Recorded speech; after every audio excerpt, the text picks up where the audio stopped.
Welcome to part 2 of the Holism evolution graph.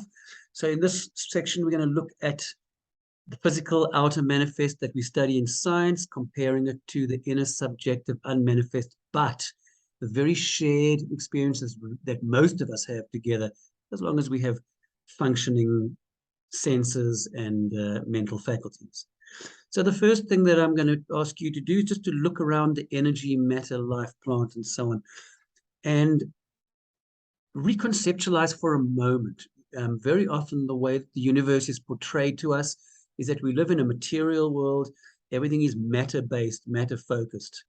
And actually, holism would say, but hang on, matter is not primary. Energy is primary. And if energy is primary, energy is the thing that gives rise to action, change, transformation. Then the concept of evolution already becomes a very different picture. It's not a mechanistic, or not as altogether mechanistic. There are definitely some mechanistic parts, but not altogether as mechanistic. Our whole conceptualizing of the universe and of being and of matter even takes a very different color. So if you don't mind me asking you to just take that kind of approach to say, no, wait a second, active, dynamic, creative, potential action stands actually at the base of everything about our universe. Then we can start to look at the different parts of the graph. So start at energy, please. And when we study energy, what are we looking at? Well, we're looking at the fundamental particles, vibrations, and waves, and all of the science is like fully into the topic we studied in physics. So physics, the particle accelerator at CERN or CERN, or however you wish to pronounce it, trying to find all these basic unit particles that make up pretty much everything, the ground of everything of our entire universe. Now, we don't have any kind of sense organ to detect fundamental particles, but we do have sense organs to pick up vibrations and waves. And we experience those as sound, light, heat, color, music, and so on. So we have somehow got this miraculous ability to have an experience of these outer phenomena. And what's interesting about that is that through evolution, our senses that have developed to develop a sensory experience on the predominant waves and vibrations in our environment. So, for example, the radiation that reaches the Earth from the sun, can't remember the figure, but it's a very, very high percent. If I'm not mistaken, it's over the 90% of all of what comes, we experience either in light or in warmth. So it's a very well-attuned evolutionary dynamic. It's not like our senses developed randomly. They're very much intimately related to everything else, hence a sense of this holistic dynamic. And if you want to look at how we do that, please look at the videos, my holism videos on our senses, because it gives a bit of a breakdown, and it's extremely sophisticated and extremely interesting how profoundly intimate the experience is. But sound and light do not exist in the outer world. They only exist inside beings that have the sense organs to internalize, interpret, transform, and then create an experience of whatever it is. Whether they really are one and the same, well, that's a question that I can't answer. But does sound and light exist? No. And if you're still not 100% convinced, please watch videos, excuse me, of people who get like a cochlear implant or these chromochrome, whatever glasses, I don't know the proper name, Kodachrome, I think, where they see color. Colorblind people see color for the first time. Deaf people can hear for the first time. And for them, it becomes like a revelation. Yes, they already know that such things exist because there are a whole bunch of people around them, like us, who can see color, who can hear sound, and so on. So they know already that it's there, not like it hasn't already been told to them.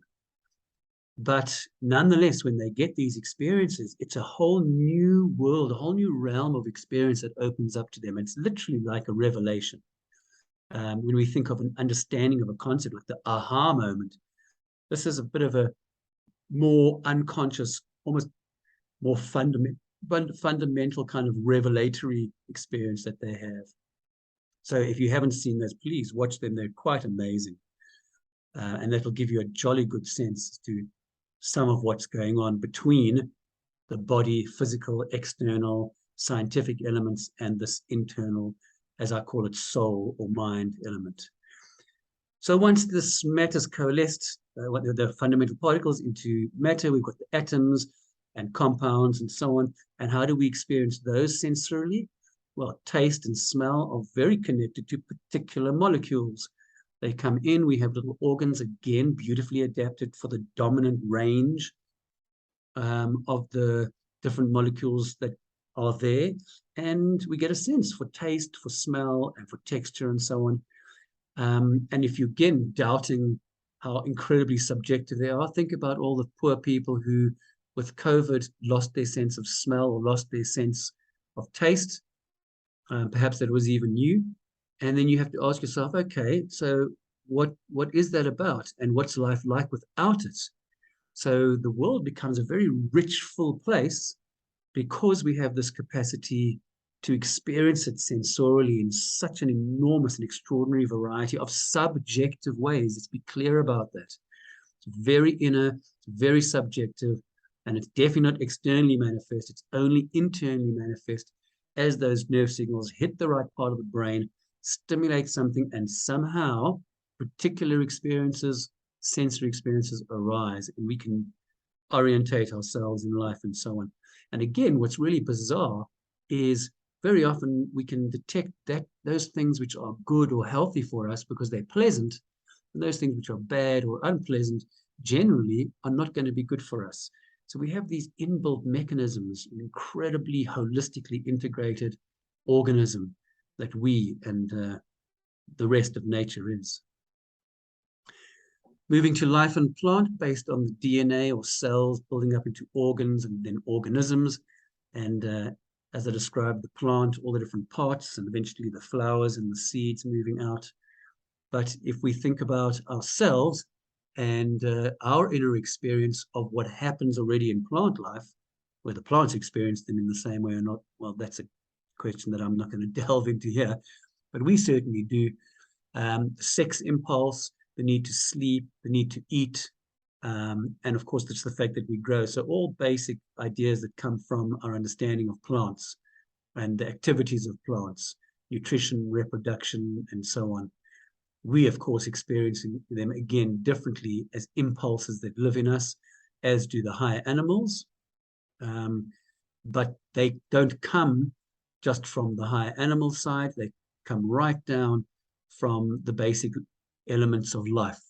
And that's quite verifiable, easily verifiable through science. We see those behaviors already down in the plant kingdom. Onto mind, and now we're looking at internal organs of the animals, and then the whole neurological side, biochemistry and neurology, that gives rise to a knowledge or understanding. And break it down simply: thinking, feeling, and willing, thinking and feeling and doing. And we know that the higher animals can do that. Yeah, we know that higher animals have the capacity for extraordinary range of thoughts. Not hard to see sometimes animals contemplating reality in terms of feeling and sensitivity and intimacy and nurturing and caring.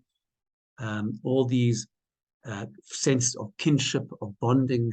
This is all an integration of mind, identity formation, a sense of belonging, has to be in some form a sense of identity, not quite perhaps in the way that we humans have it, but nonetheless, definitely moving along those lines and very sophisticated thinking and feeling and doing, and very often very skillful as well.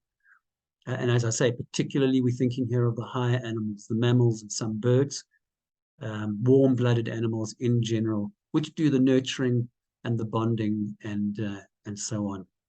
And then out of this, then the human personality, the growing self. Now I've put there the words the word autoethnography, auto meaning self, ethnography meaning the environment, because that we can see it's quite a studyable thing. It's a branch in academia. It's what I did for my PhD, And autoethnography looked at the reality of my own life in relationship to influences and ideas from my environment, in particularly ideas from science and religion.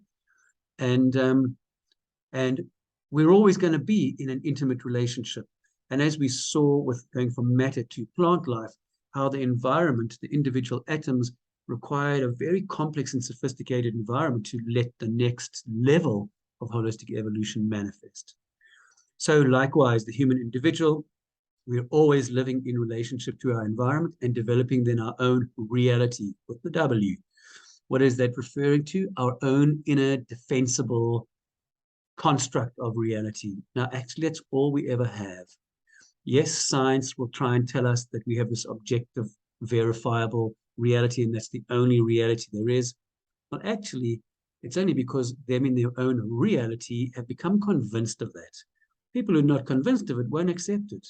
Likewise, people who are religious will bring that into their own reality, and it'll form a primary or powerful construct that they will use to orientate themselves in the world, understand themselves, and understand reality. So this is the crucial part for me in my study and what I believe in the Holism evolution graph.